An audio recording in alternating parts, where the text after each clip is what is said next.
Good evening and welcome to the Juneteenth 196 2020 special edition. B-Brilliant Minds Project Inc. is honored to bring to you invited guests who will share their personal life stories from past to present. B-Brilliant Minds Project Inc. understands the importance of leaving a legacy that will carry on after we're gone. We know that we are responsible in keeping our stories alive, creating opportunities for our voices of our communities to be heard and seen. The Juneteenth 196 special edition will capture the essence of why we are to celebrate and honor the backs and shoulders of our ancestors who are and have stood on their faith, their resilience, strength, blood, sweat, and tears. We are building the blocks for our generations to come, blowing into the winds of creation as we create and prepare the brilliant minds of the future towards excellence. This evening, we have Miss Khristel Johnson. And thank you, Khristel, for participating with Juneteenth 196 today. How are you? I'm doing quite well, thank you. Awesome. So my question for you, the first question is, of course, tell me about yourself, your family, and your passion and your upbringing. Is kind of like, but yourself, your upbringing, I'll say that, and your passion and family. Okay. First and foremost, I'd like to say thanks so much for allowing me to be part of this Juneteenth celebration. I think it's been 5 or 6 years that was part of the celebration, and I know that we're doing it in a creative way this year, and I'm really happy to be part of it. So thank you so much for inviting me. You're welcome. My name is Khristel Johnson. I'm a product of Narville and John, and we grew up in Riverside, California, at a time that while segregation was prohibited, it was in practice. So we went to the schools that were, one school in particular that we went to was supposed to be redlined, and the houses that were being sold went into bankruptcy. So they started selling it to one black family. When it went to one black family, it became a black neighborhood. However, the housing and the schooling that we're supposed to go to was a predominantly white schooling, the best in Riverside. And so we were not received with a welcome committee when we went there, but we went anyway. So we had to learn early on that our parents expected the best from us, not the least from us. We had to stay firm with our position on school. My parents would drill us. We had to be disciplined, and we knew that we were going uphill because we knew the attitudes were very prevalent. One such thing was, parents used to keep us in the living room on Sunday afternoons and talk about, what are you going to be? What are you going to be? Everybody had to aspire to be something. That was the family get together. My father was a professor at University of Riverside. And so education was it. And his father was the first African-American attorney of Warrensburg, Missouri. And so it'd been all part of our makeup that we had to come up with something that we were going to be and study. And I remember we took the big high stakes test, not as bad as they are now, but the high stakes test when you were a junior. And that would dictate by practices whether or not you were bound for college or trade or simply get a job. And so my parents drilled and killed us on that. You have to do your best, you get the best breakfast, best lunches that day, whatever. And so I took my test, and I was never the high performing student, but I did my best, and I was proud of that. And so when my dean of students called me into the office to share the results of the test, I remember her name was Miss Bronner. And I remember those big old oak chairs that slid across the linoleum floor, and we were taught to respect our elders. And she had her glasses on the edge of her nose, and she looked at me and she looked at the test, and I waited patiently for her to tell me the test results. And then before she told me, she asked me what I aspired to be. And again, my parents had drilled me. I was going to go to college some kind of way. And she looked at me and looked at the test, and she leaned forward with her glasses on the edge of her nose. And she said, she shook her head from side to side and said, I just don't think you're college material. And when she said that to me, I can't tell you how defeated I felt. Oh, yeah. And I remember the walk home. I remember the pebbles underneath my sneakers, the long walk thinking I was going to go home with the test scores in my peachy folder to give to my parents who had been drilling and preparing me for college, only have this educator tell me I was not college material. And what I thought was going to be a pretty detrimental conversation turned out to be a very supportive one from my mother, who dared not to ride, because she was about, you must know everything, your multiplication right neatly or whatever. So when I gave her that, I told her what the Dean of Students had said, and then I was shamed because I didn't live up to the standard that they wanted. And she gave me a hug and told me I did my best, and she was proud of me. Yeah. Now, they didn't say anything more than that. And you have to understand, both my parents, we were raised by both my parents, but they didn't get along all the time. But they got along when it came to kids.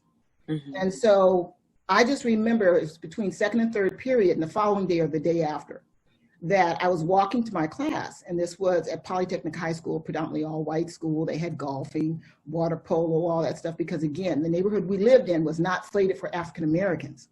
And so they were trying to rezone us to go to what was considered the black school. But my parents and the parents in our community fought to maintain the high standard school, not to disparage any other school, but they knew that that was the best school. So I remember seeing both my parents coming out of the principal's office, out of the office, administration office. And I was shocked because they didn't say anything to me. And they shooed me on because I wanted to stop and say something. They shooed me on. It wasn't until years later that they told me what had happened. And I remember the attitude of Miss Bronner from that point forward. I would walk down the sidewalk of the school or pass her, and she would go the other direction, or she wouldn't look in my direction. And my father and my mother were very vocal. So I don't doubt that when they went in there to correct Miss Bronner's determination of what my future plans were, it was to adjust the attitude, which they later shared with me that that's what they did. But they didn't want me coming in and saying, my mama told you off, you know. So they didn't want to tell me that. But from that point forward, I set on a mission. And I graduated from high school a year earlier. I took classes through UC Berkeley and marketing and some other class. And then I went to Cal State East Bay, Cal State Hayward at that time. So I had this perception of what I could achieve. And unfortunately, because I did not see a lot of role models in the books and in the images of the teachers and staff that I had, that I continued to forge forward because I had the spirit of my ancestors pushing me forward. My parents telling me I had to do better. You couldn't do substandard. So I entered college at 17, went forward, and I recently retired as director of Santa Clara Charter School Oversight and Monitoring after 30 years in education. But during this journey in education, I was a teacher, I was an aide, I was a vice principal, I was a principal, and then again, ending up a director. I work with at-promise students, high school dropout students, incarcerated youth, GATE students, K through 12, all the grades. And so I saw a consistent theme in these schools and what many of our kids of color were lacking. That was a sense of self. But not only were they lacking, I was lacking too. Because again, having gone to a school that celebrated Martin Luther King, Rosa Parks, and of course the boogeyman was Malcolm X.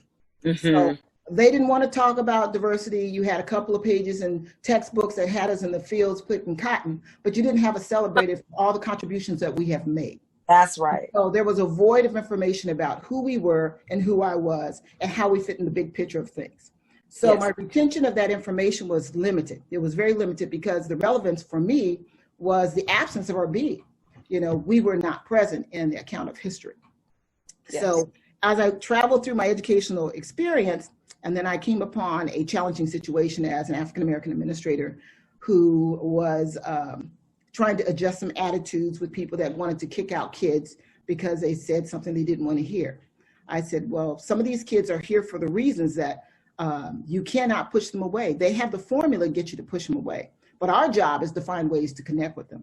And so during that time and tribulation, there were some people that were working very hard to try to convince that we should be giving up on these kids, and I wouldn't give up on the kids. So it was a very problematic situation because you can understand as an administrator, and the only African-American administrator there, and very few in number in my whole organization at that time, that I had to continue with the struggle.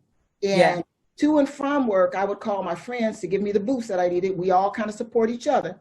said, and this is what it is, because it's a lonely feeling when you're in administration, and you know you got people that are always going to be protected, whether they're right or wrong. And then because you are who you are, and you're going to speak up for the population that looks like you, and speak up for all kids, but certainly because you know we've been underserved.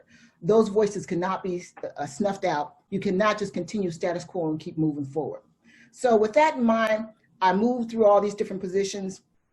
Ultimately, I decided to retire early, having been exposed to what I considered a very stagnant perspective on race and inclusion of the African-American experience, and that void that was created for our students.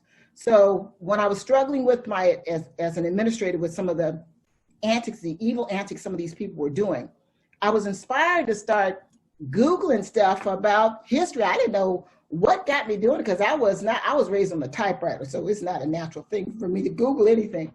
But I Googled one thing. I was looking into the African-American experience, seeking some kind of support system, because I couldn't talk to people every day, all the time. But I had to find some balance so that I was not sucked into that vacuum of negativity, because I had to bring some positivity to my students and staff for those that were inspired to do the right thing.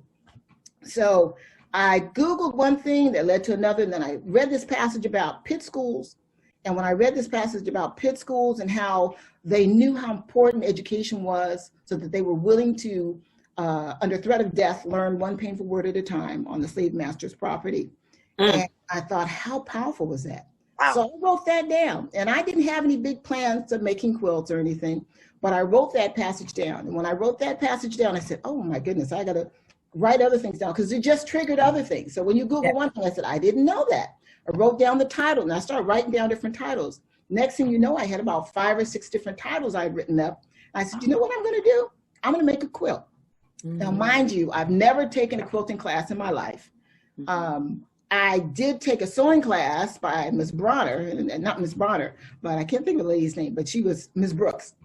And she was a sergeant when it came to sewing, so I had to learn the basics of sewing. But the creative side was something that I think I got from my mother, because she's very creative. And my father was a musician along with being a radiologist. So I started making one square, and I said, I've got to use African fabric, because I love the print of African fabric. Then I started writing up a summary. I said, and then next thing I know, I had one quilt. Never intending on showing it necessarily, but just liked it, because it was all around Obama coming into office. And I said, I got to celebrate this. I got to find ways of celebrating this. So I continued on it, and I did one quilt, and I did 2 quilts, then I did 3 quilts, and they were all from the plantation, the White House, celebrating all the events, or many of the events that happened to us that led to Obama getting into the White House. Very short snippets, but enough to captivate the interest of people. I did 3D objects, and I wrote just paragraphs, because I thought about a student that I had encountered during the course of working with at-promise students. And she was so bent on the immediacy of the time that she could not understand that her past shaped to where she is today. And understanding that past could help her move forward to a promising future. So she was living for the moment. And I understand that, because most of these kids were in destitute poverty, because to qualify for the program, you had to be. So the immediacy of today and tomorrow, the future seems so far away when you're dealing with the day-to-day operations of food and shelter, not to think about further down the line of what seems to be an impossible venture. But it happens, and it happened for people that had absolutely nothing. And so I thought about her, and I said, because we hadn't got into a heated discussion, oh, Miss Johnson, it doesn't matter what happened in the past, and that. Yes, it does. We're all here because it was something that happened in the past. And so I thought about her when I was doing this quilt. And I thought about how is it we don't understand? And then I thought about myself. I was totally ignorant, had all the degrees and everything, but totally ignorant because I was not exposed to it in my educational experience. My parents were not exposed to it because they didn't have access to it. We lived in a Black community. We talked about Black issues, but we didn't have the access that the social media provides us today. And the ability to Google something, the ability to research something. You could read the books, but those were even limited in publication and in certain areas. So you couldn't go to my library at the school and find a wider range. We had a lot of National Geographics, but we have a whole lot on Africa. So when I put this quilt together, my cousin said that they were having an African-American celebration at their church. And I said, well, you know what? It's too big like the quilt behind me. And I'll talk about the one behind me. my house does not accommodate the quilts. They get bigger and bigger and bigger every time I make them, because I think I'm gonna have a 6-foot quilt, and they end up being 9 and 10 feet deep, because I get information, I got to build more information on more information. So I quit the fight of trying to say it's gonna be one quilt net. It ain't happening. I'm at 40 now plus. So when I went to our church, we set it up, and I said, I saw this as a photo opportunity. I said, well, maybe I'll just take some pictures of this, because I had 3. That was the one that I was talking about from Plantation to White House. And people liked what they saw. They invited me to come speak at other places and do demonstrations, do presentations. And so that's what happened. We started doing it, and then it went to the Embryville, which is the one I think you saw. And yeah, that's where I met you at. And I went there with a sister friend of mine. Her name was Sharon Kidd. And when she invited me, it was I believe it was the Black History celebration that they were doing. Yeah.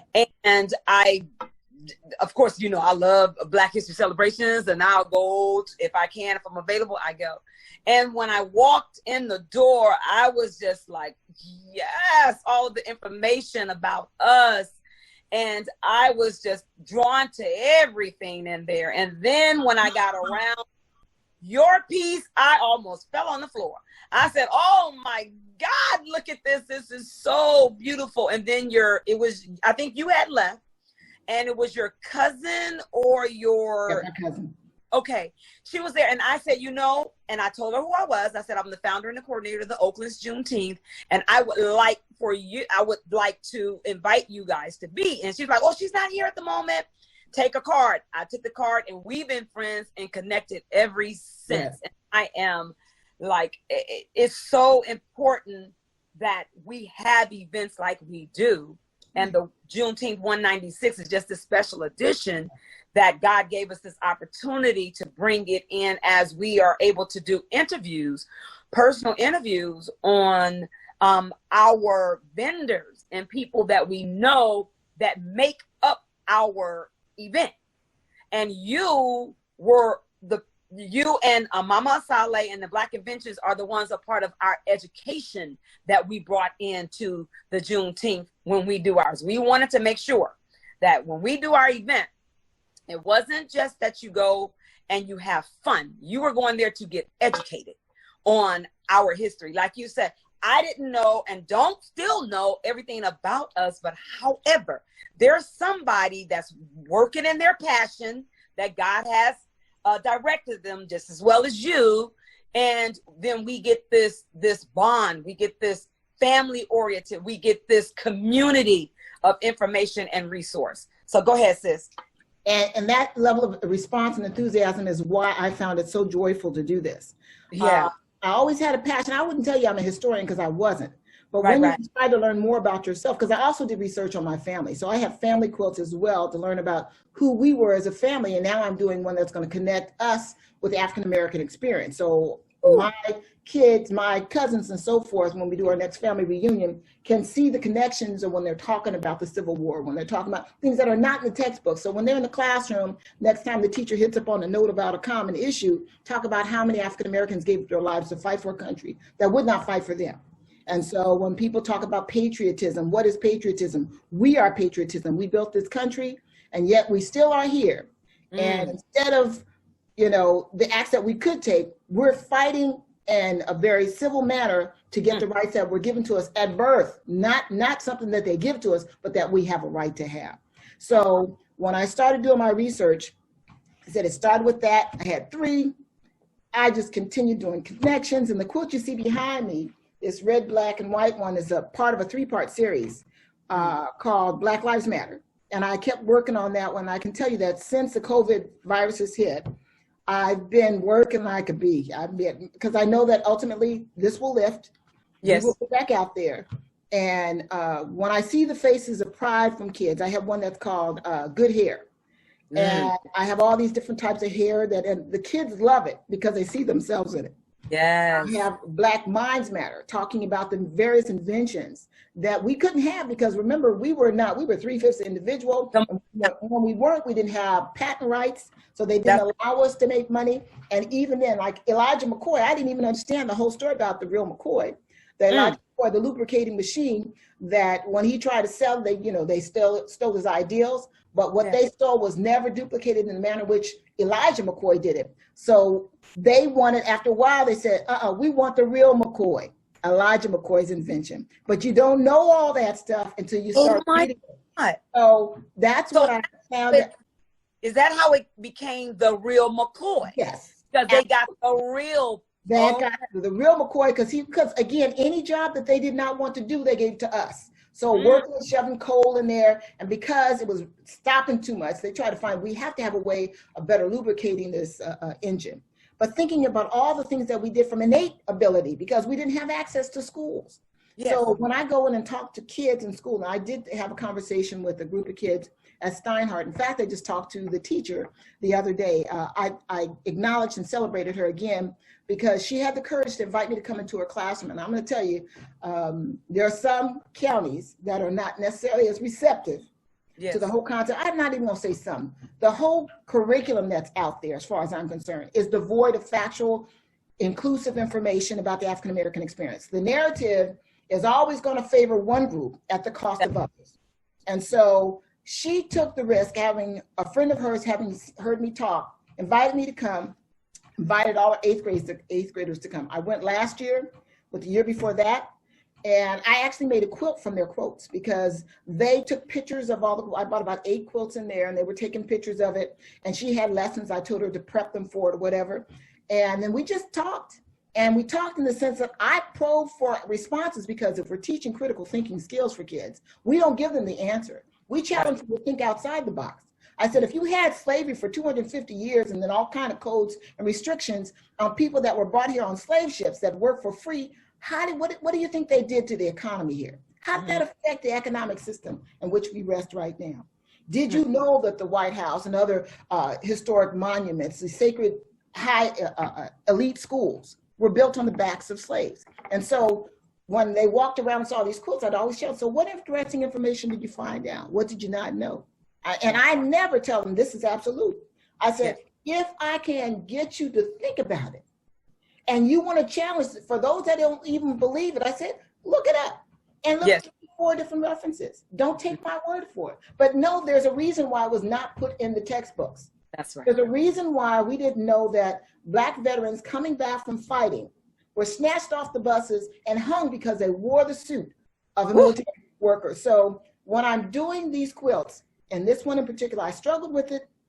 I'm struggling with it with the one that I'm working on.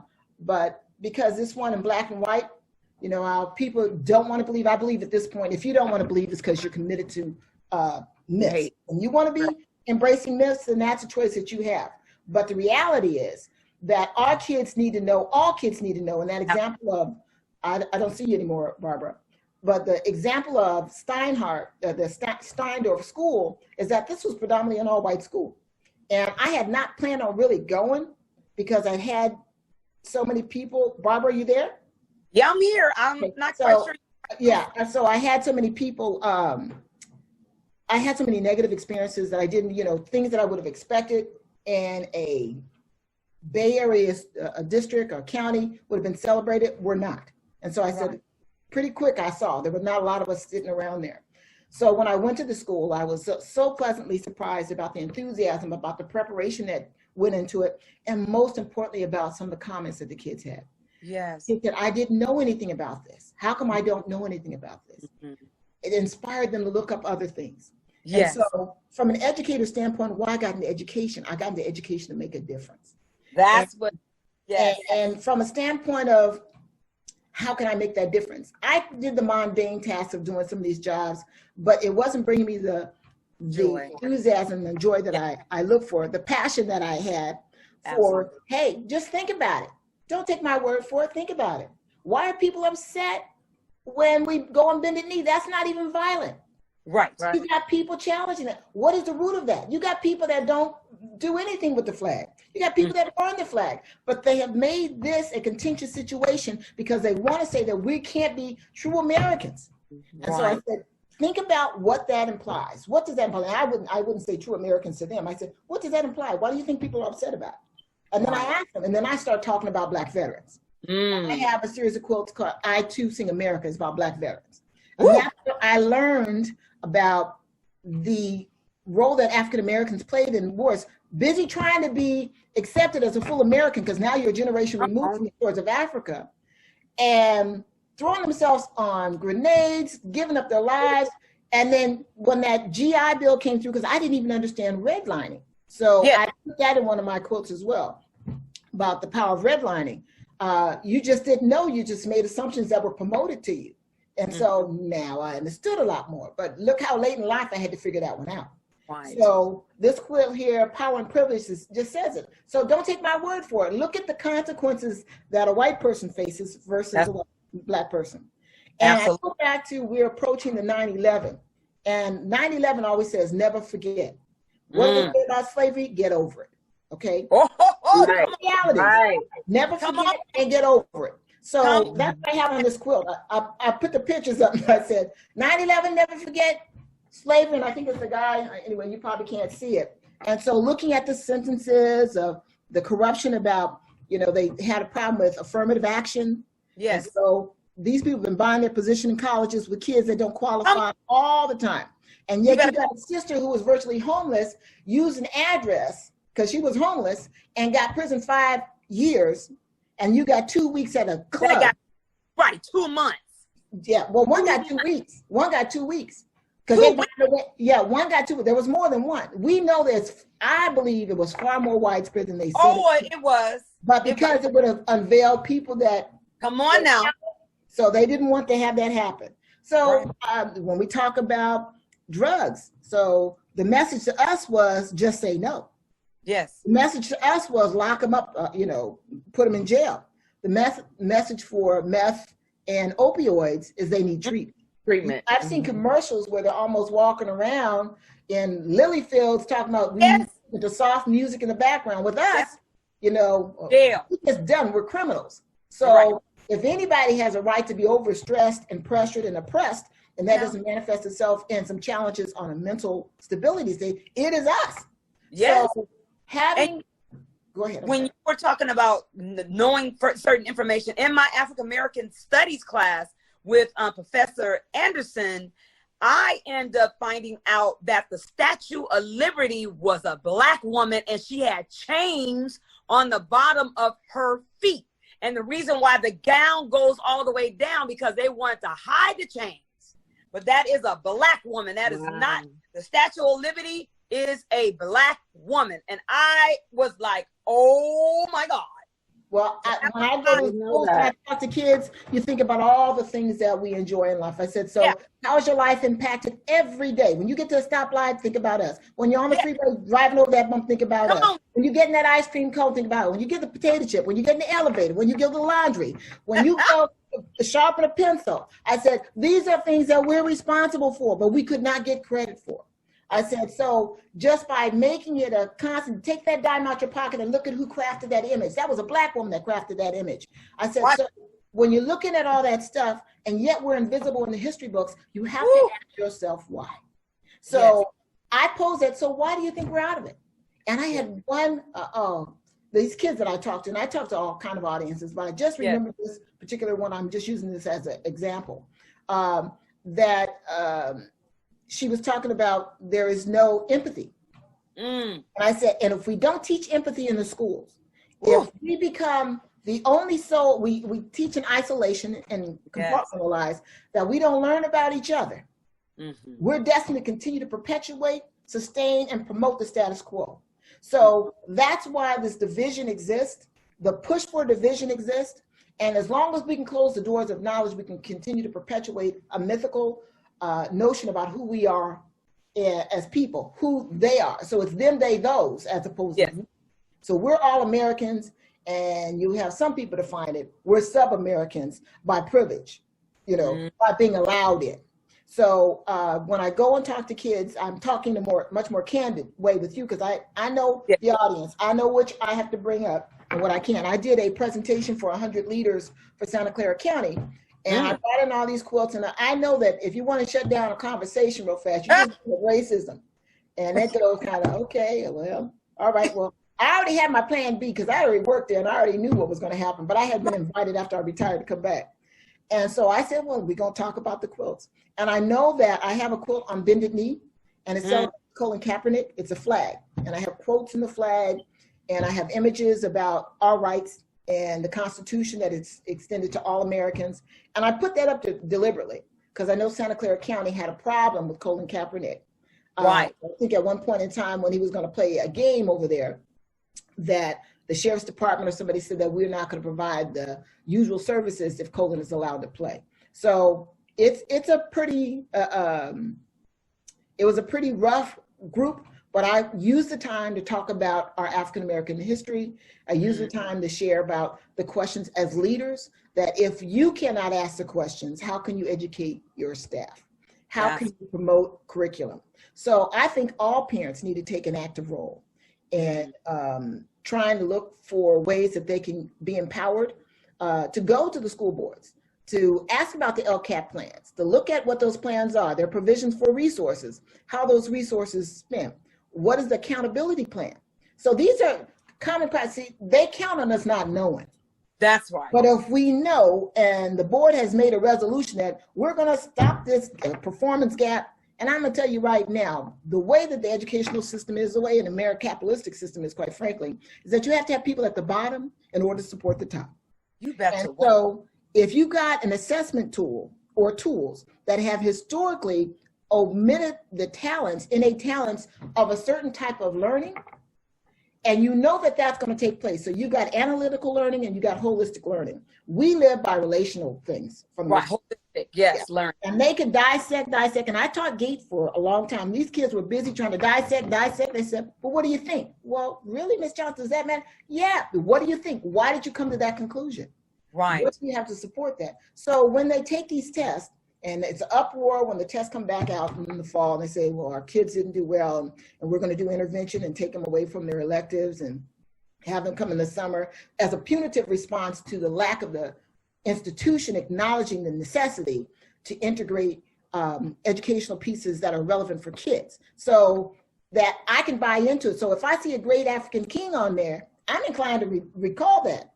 If I hear about the Elijah Real McCoy story, I'm inclined to recall that.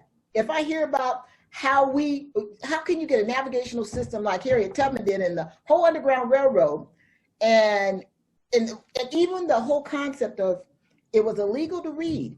Now, if you saw us as inferior beings, yes, capable of decision and certainly of comprehension, why would you need to put a law in place? That's right. And I told the kids, I said, I had a dog once. I said, I don't care how many books I read to him. I don't care how many read-along things I never feared that dog was going to read because I know he can't read. Now, if I thought he could read, I'd have a different thing. And I said, that's exactly how they operate, in the sense that how the system operated. But the system now is parents have got to take an interest in being part of that. What is somewhat boring. I talked on the board every other week in my capacity, but they'll send off a resolution and say, we do not want this, we're going to do more. But where's the accountability of that? What's the check and balances on that? What's HR's responsibility on that? And the state has to have the same kind of commitment. So the quilts that I do come from a place of passion. I'm working currently on one. It's my slavery quilt. And it's 4 pieces. It was supposed to be 3. And I just added a 4th one on. I started last week and I'm sewing and doing it now because one is on the auction block. One is strange fruit. Do you know that I also learned in my African American Studies class is that what they would do on the auction block would use these the plugs to plug up the anus of our ancestors, and they would take the gunpowder and they would put the gunpowder on the bodies to make it all shiny and cover up the scars and cover up all the different things and to sell them. I was like, wow, when I learned that information, I was just like, oh my God. So the lengths they went through. So you're citing one story, and I've got this whole treasure of stories on these quilts. That's why I'm doing 4. Oh. Because strange fruit is the lynching of Americans. They used to have the kids come and watch them. It's like a picnic. Let's go see it. And then they'd cut off the ears, souvenirs, body parts, body parts, and it would be part of a celebration. So this is what you can do right. So I'm doing strange fruit and talking about all the horrific things. I read some about alligator bait. Have you heard about alligator bait? No, they cut us up and use us as bait. No. They would cut it when they lynched us. They would sometimes cut up pieces of the body as souvenirs from the person that died. They did that with Nat Turner. Oh yeah, you know what? I did hear that because it was someone had found the testicles of some slaves in a it was down in their basement. It was someone shared. You know what? The lady, she was doing her family tree, and she was a Caucasian lady, and it was at the Mormon temple up there, and it was doing the Black History Month, and she was making the connections of how her she went back and traced her lineage to slavery, and she also talked about going back to where they were from, and there was a house or some kind of it wasn't a plantation, but it was a house, and down at the bottom they found like inside jars. So that's what you were saying, jars, ears, and body parts and all that kind of stuff of the slaves. I was like, what? Well, so when I'm doing this quilt, that's why it's taking me so long. Oh my God. I have, because, and then I have to do the plantation. Yeah. Up on the plantation. And then I have to do with the spirit of our ancestors. So I've got one spirit of our ancestors, their resilience. In spite of chaining our bodies, they could not chain our spirits. So that's why I've got 4 quilts that I'm working on simultaneously. But it's really, for me, a discovery. Yes. Last October, I went to Washington, D.C. That was an experience in itself. But I also went to New York. And I've been to New York several times. Never been to Washington, D.C. Went to Smithsonian. But when I went to New York, I had to start Googling things. And I found, did you hear about the burial site of about 15,000 or 1,500 bodies at Wall Street in New York? There is an area, you wouldn't even, Google it when you get done with talking to me. And when I read that, I said, you got to be kidding. Little building. Now, mind you, that once they found out, they were excavating for something, and they found some human remains. Found human remains, because remember, we didn't get marked graves. That was just a burial site for slaves. Yeah. Former slaves. And 1,500, it may be 15,000. I know it's 15 something. Remains were found at that site. So I went into the little memorial building, whatever. You would not know it. And all the times I've gone, didn't know it. And even when I went to Washington, D.C., we took a black tour bus, and we took the generic tour bus. Generic tour bus said, this is the White House, blah, blah, blah. The black tour bus said, okay, so we were responsible for building that part of that building. They walked us through the whole thing. So you could see the connection. You know, they talked about gentrification and what was happening in the communities, because I thought it was Chocolate City. That's what I had heard long ago, but that's long since left, just like as we suspect in 10 years. The Bay Area is going to be a totally different change. But the alligator bait my daughter brought to my attention. And what they would do is that they would take babies. And I'm going to leave it at that. I'm going to have you go look that up, because that's why I'm having a hard time with it. Had a hard time with this one, this series. Yeah. And I've already decided after this one, I'm doing Black is Beautiful. Yes. Black is Beautiful. So I might, while I'm looking up information, researching, I might deviate and go back. I got to put down Black is Beautiful. So I got a Black is Beautiful quilt that I'm going to do. So it's actually 5 quilts at the same time, but because I got to take a break from of all that historical telling that was omitted from the textbooks, and the desperation of women and how they got buck breaking. Have you ever heard about buck busting? I invite you to go look into that. Well, I need you to text me some email or text me some different categories you want me to go and research and look at, because and that's what I was getting ready to say. What did my heart so good when I took those African American study classes is that I was able, even though all of what we went through, as you said, the toxic part, I still came out with holding on to their integrity, how dignified they were, how resilient they were, how we are the bomb. We are so soulful that it gave me a whole different perspective on me as a Black person. I love me. I love us. And all of what we went through, I'm like, if can't nobody, you put somebody in those situations, half of people can't even stand and being in the house by themselves right now. Well, heck, they can't. Doggone slave ship pushed together and urine and everything all over the place, and you defecating on yourself and others, throwing up and all this, and you can't be in the house together. This brings to me a different perspective on how, when we come out of this, how are you going to live your life now? How are you going to, what are you going to do? What is it? What is your purpose? What are you going to do? Because life is just not existing. Our ancestors lived through this, but we got the opportunity to now understand a little bit about our history, just learn about you, as you said. And it just empowered me. So, that it made the bond for me being a Black woman and a Black person. I was like, oh, it threaded me to my ancestors. And it's like, I am connected, and there's nothing can take that away from me, because I draw off of their strength, their resilience, their brilliance, all of that. I draw off of that. And I too know that my inspiration is not of me. Oh yeah. And I can tell you that when you talk about the struggles that people have, they struggle with putting a mask on going into the store. So let's leave it at that. So, and the quote that I'm doing, and I don't have it up because it's not completed, the series of 4 on slavery, is that I intentionally wove into each one of those quotes, I have silhouettes of our ancestors representing their spirit. Because when I was thinking about doing it, the colors that came to me were so depressing that I couldn't do it. I said, but I don't want the spirit of our ancestors to be lost in this. So I've got purple, orange, the silhouettes of our people. So it's just silhouettes of our ancestors, image of it in every last one of those quilts. And, the other part will speak for itself, but I didn't want our spirit to be killed as a result of the heinous acts of slavery. And actually that was the only way I could navigate it in order to move forward. Yes, because I was. It's a lot.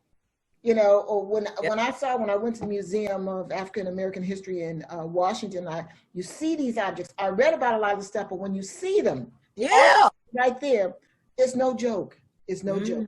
So when I think about how fortunate I am, because we have a strong family reunion on my maternal side.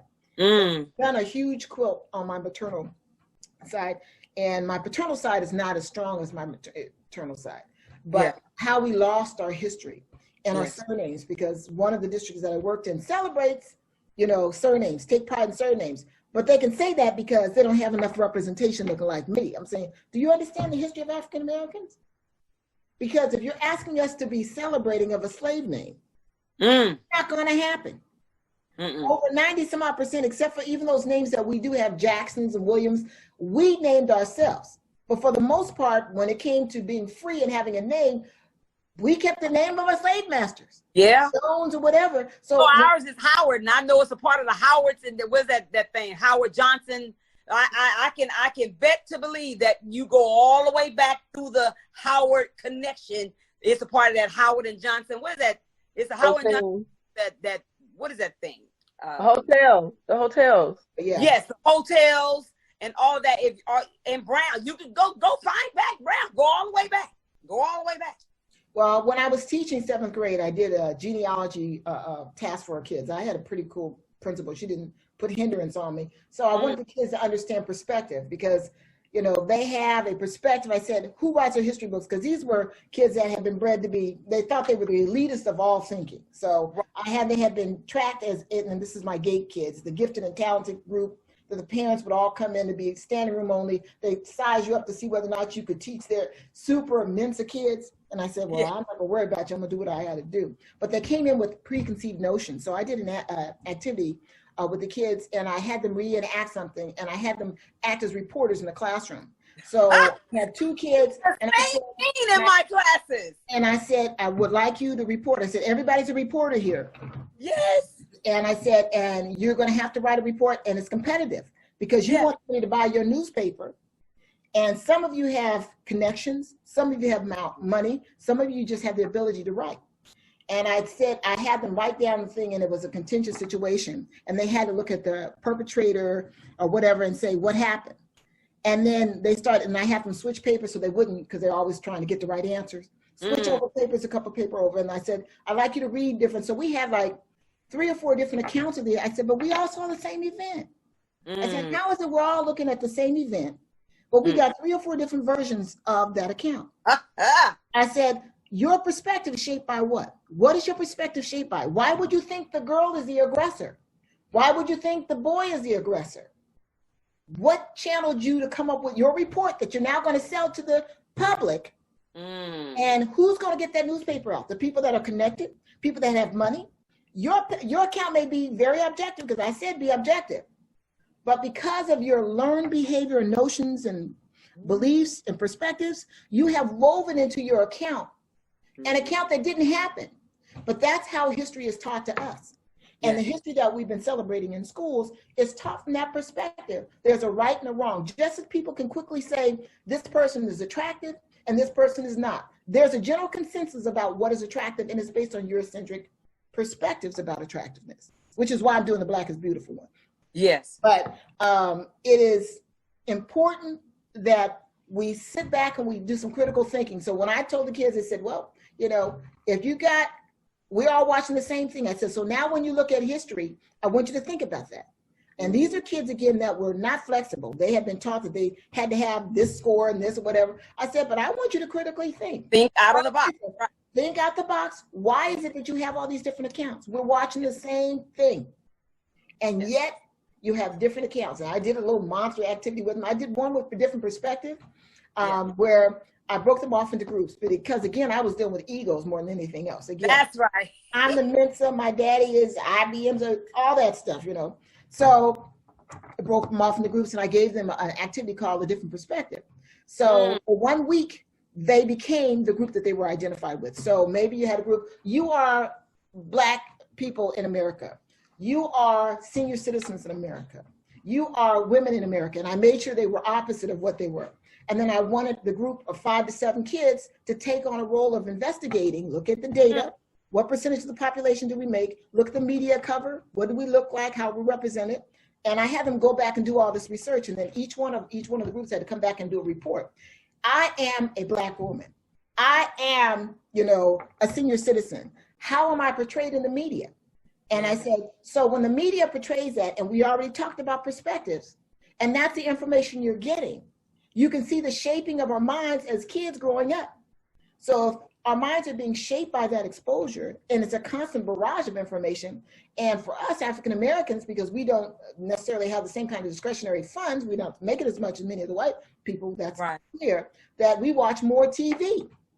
So we entertain ourselves with TV, and so we lend ourselves to them communicating to our kids how we should operate and the images of who we are. And kids watch what's trendy, you know, not necessarily what's best. And I'm not faulting anybody, because you got to have, you know, you got to stay at work in order to cover the bills.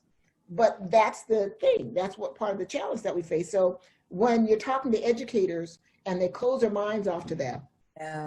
And, but I have met some very enthusiastic, I've met some that have been profoundly ignorant, and I get angry about that, because I got tired of educating everyone. I said, I have had to learn to navigate in your world. Come on, now you know. I had to learn to be bilingual. I speak many languages in here, but the language I have to speak is, okay, I'm her evaluator, and I've had people go and say, I was a racist, really? Based on what? I called out your privileged perspective. And because if you don't have the army of people in those capacities that understand what privileged perspective is, when you pass judgment on a school by saying those people should be doing that, based on what? Well, they should, I said, but if they don't have the funding for it, you can't condemn because people don't have the money. You can't decide that the parent doesn't want the best for the kid because they don't have access. Absolutely. You're limited scope. You went to private schools. You had access to all these things. You are a white woman that has the doors open up for you. And I said, but I always have to tailor it without it being so difficult in the process. But I got tired of that. I got tired of that because I was fighting a war, a battle that should not have been fought in this time and place, but also for somebody who was committed to a perspective that no matter what you said, the water cooler conversations would take place. So in education, parents need to speak up. They need to be at those board meetings. They need to demand benchmarks. They need to be able to say, what's the accountability plan? Because they'll just let it go by and say, well, here's something that we did. Well, what measurable outcomes do you have? How do we know this is working for our kids? What is the data that supports that? How do we have an input on that? Because you get money from local control accountability plan that every school has to submit to their district, and the district to the county to the state. So they have to write out what they're going to do to serve kids that are underperforming. But far too often, those are place marks, it's superficial, it's a check off box, because again, it's working, the system is working for some at the cost of others. So keep people at the top, those at the bottom, because if you really shifted that around, if you rock the boat and you got them based on your merits, not by who you know and how much money you got. Come on now. That the testing process was going to be fair and equitable to different styles of learning, that we would have a different outcome altogether. And so that's why I contend, after having served 30 years in education, that I'm not convinced that there's a commitment to that. So anything I can do as a single individual, I'm committed to doing. So and that's what's important. You just leaded me right into the next question about what would your legacy be, and what would you like to create, which you already do with the quotes. What would you like to share, and what kind of legacy would you like to leave for our people? And this is the importance of why we're doing these interviews once again for this Juneteenth 196, is that we're bringing our people to the forefront to share this information, that this oral information can continue to go on, because society is going to continue to go on. But how are we now going to move in society once we're done with COVID-19? You know, how we're gonna come out of this in a way that we're going to be on top, or begin to get our children and our families and sit down and learn about ourselves. We have to learn about our history. If they don't want to teach it to us, it's a must that we do that. And I think, honestly, I don't mean to sound like I've given up on the No. But I am very reluctant to say with any measure of enthusiasm that if you haven't sold the ideal of inclusion at this point, that they're going to get on board. Even when they started integrating, they didn't prepare us for the teachers that didn't want us there. They didn't allow Black teachers to be in those to teach other kids. So we didn't have our safety net of Black teachers that understood it. Pardon me? This information is for us. Yes. So I hope my legacy is that I said, everybody's got a time. We don't know how long we're going to be here. But I would have left behind some information that has been effective in bringing the attention to others, because that's why I put the gadgets and the baubles and colors and everything else together, so that people are attracted to come in. And even if they're just reading a passage or two, that passage or two may lead one person, because if I can affect one person, even as I was talking about that group of leaders, that while I didn't get the feedback I had desired, I know I got feedback, and some of them gave it to me, and I know you had to hear it. So if you heard it, you can decide whether you're going to listen to it. And I told them that. I said, some people are going to dismiss this. Some people are going to embrace it. Some people are going to challenge it, question it, do whatever you have to do. But if I can affect one person, I'm one person, and I'm making a difference with 40 quilts. Come on. If one person can make a difference, if my legacy can be that I was empowered with knowledge late in my life. Yeah. Our kids, if they knew they came from royal background, if they knew contributions that we made to this society, if they understood the mechanisms of oppression and institutional racism that have held us down, then perhaps they would be less likely, or someone would be less likely to submit to that. Because when they ascribe it to you, like that dean that told me I wasn't college material. On now. If I had listened to her, and she was the resident expert, I would never have gotten to where I was. So we have to not only take on our own kids, we have to take on the other kids too. Absolutely. So we have to embrace all kids, and whenever we can spread knowledge, we can spread knowledge. I happen to be very fortunate. I don't take credit for the inspiration, because it's not me. It's the ancestors living through you. And Miss Kataki, I don't know if you... Lord, and the ancestors living through you. Well, I have a dear friend, and she told me, Khristel, you keep thinking it's in your hands, because I said, I'm done. I'm only going to do 10 quilts. I'm only going to do 20 quilts. Do you not know I don't have a family room anymore? I got boxes ceilings to the top, every kind of bead you can think of. I'm stopping at 30. I'm at 40, and I gave up the fight. So I said, and that's why I said it was supposed to be 3 quilts. Yeah. First 1 quilt, then it's 3 quilts, now it's 4 quilts.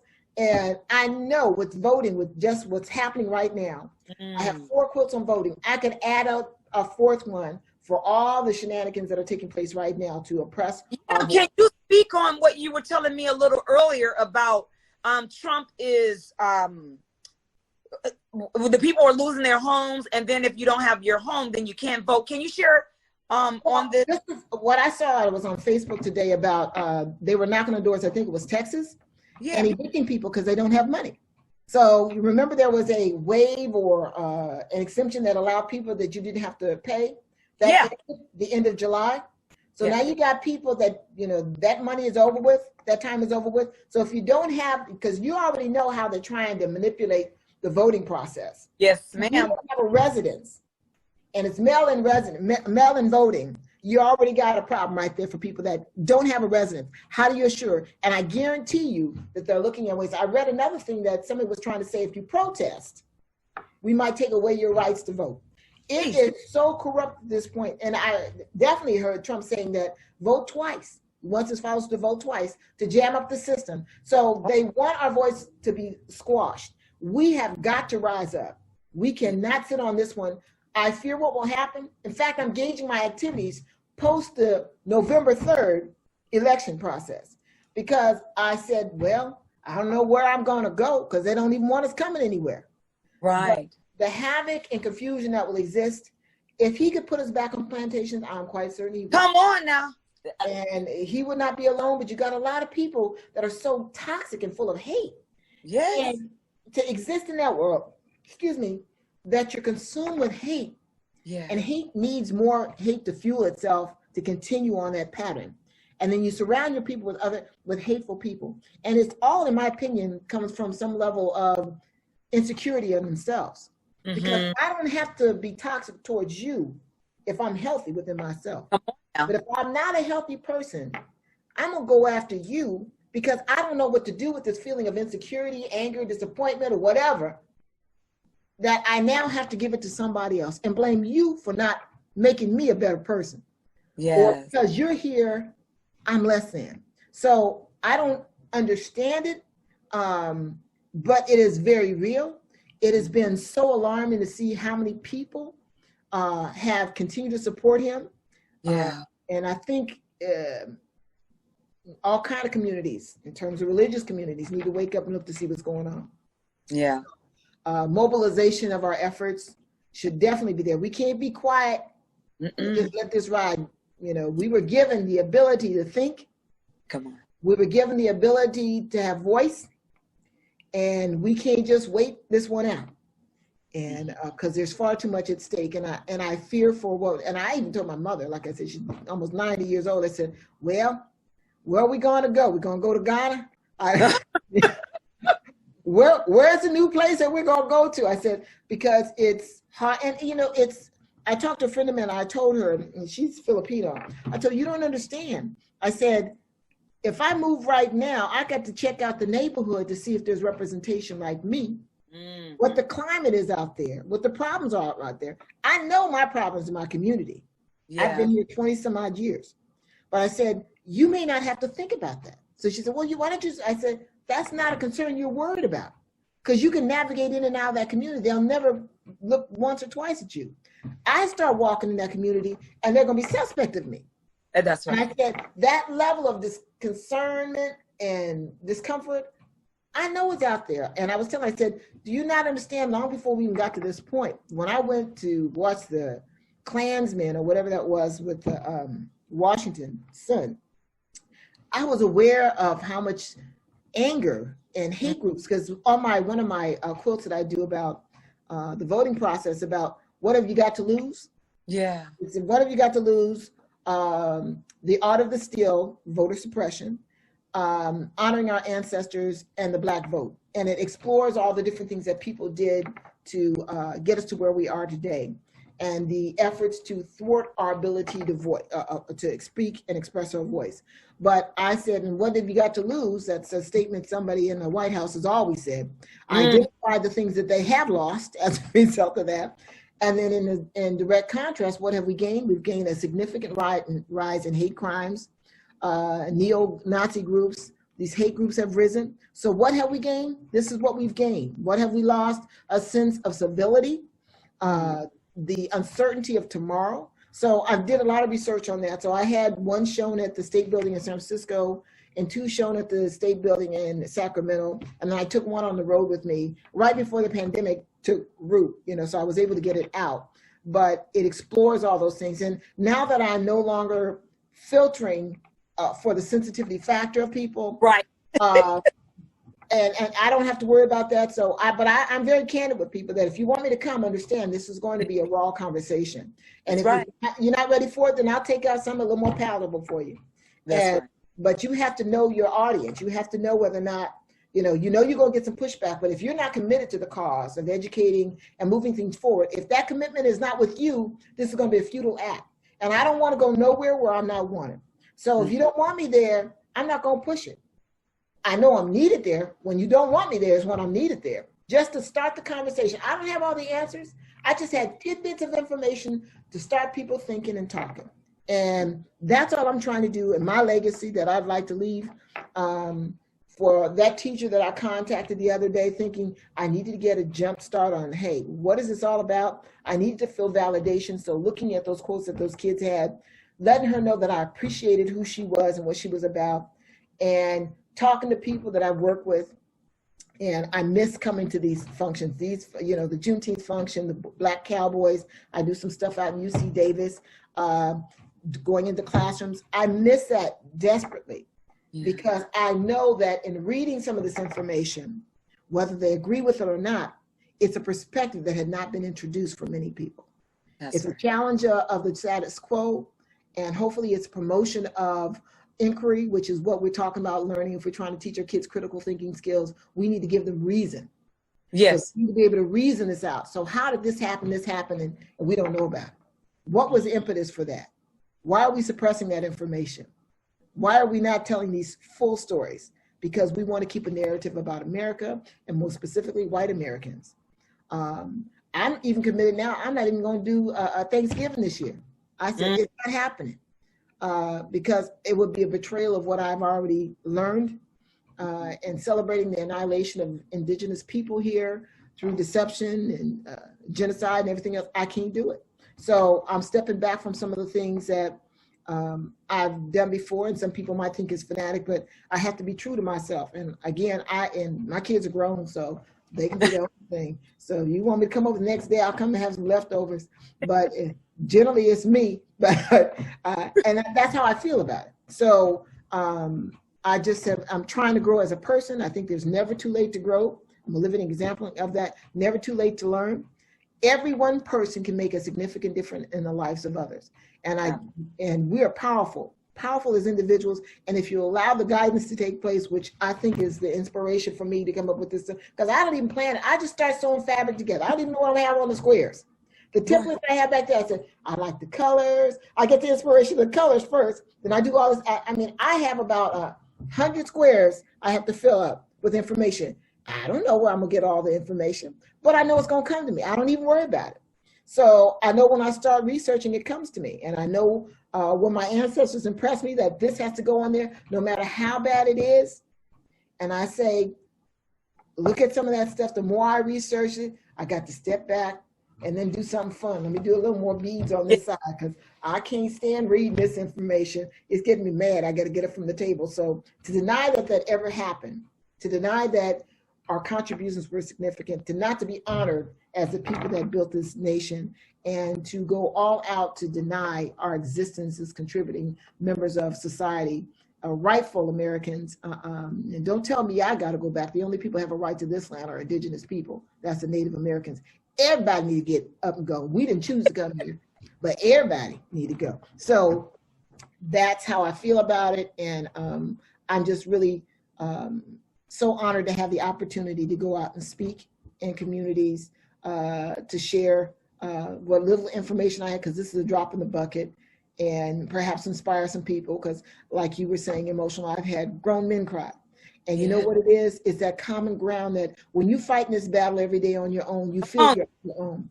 So when you can come and see that we all share the same challenges, and it's a story that has not been told. I've had people go and say, I got to get, are you going to be here? I'm going to go get my kids and come back. And that's black and white. And they go get the kids to come back, and then they start reading, where are you going to have your next show? And again, it's not me that they're celebrating. They're celebrating the courage of our ancestors, the unspoken truths, and the absence of knowledge, filling a void that needs to be filled with information. So I do my best. I try my best. And I thank you so much for this opportunity. You see, I'm long-winded, because I could keep talking. I got another story in my leave my stories alone, and we just gonna call it quits on that one, because I know I got my hour and then some right now. Well, you know what? This is not going to be the end of the conversation. We're definitely, I am wanting, and it just, the answers just gave me this, is that the other quotes that you have done, I want to do a segment like this on those actual, the one quilt at a time, on those 40 quilts. Okay. I gotta do something on those 40 quilts, whatever you got. I mean, I want to do you sharing what that quilt meant and what it means and all of that information. This is what this Juneteenth 196 is about, getting the information that we have from our people to uplift our people and educate others. So on the behalf of B.H. Brilliant Minds Project, Inc., we are so excited to invite others and ourselves to celebrate us with the Juneteenth 196 special 2020 edition. And it says on here, what we believe is that we are the breath of our ancestors. We would never break, because we are history shakers and makers. This is in honor of acknowledging that Black culture, Black minds, and Black lives matter. And we are saying it loud, because we are Black and Black. There we go. There we go. Well, again, thank you so much. Oh, I see your twin. I see your twin. Hey. For this 196, and it is the Win Rose Fund of the Common Council Foundation. And how we came up with Juneteenth 196 is that if you were to count from June the 19th to December the 31st, it's 196 days. This is what the ancestors gave to me, and that's how we came up with Juneteenth 196, that we're not just going to celebrate June, we're going to celebrate 365 days, but however, we're going to extend hours all the way until December. And you're going to be able to see these interviews. Don't forget that being on this actual program, you give us the authority to allow your voice to be heard, allow your picture to be seen, and all the information to be uploaded to www.bhbrilliantminds.org website. You can funnel and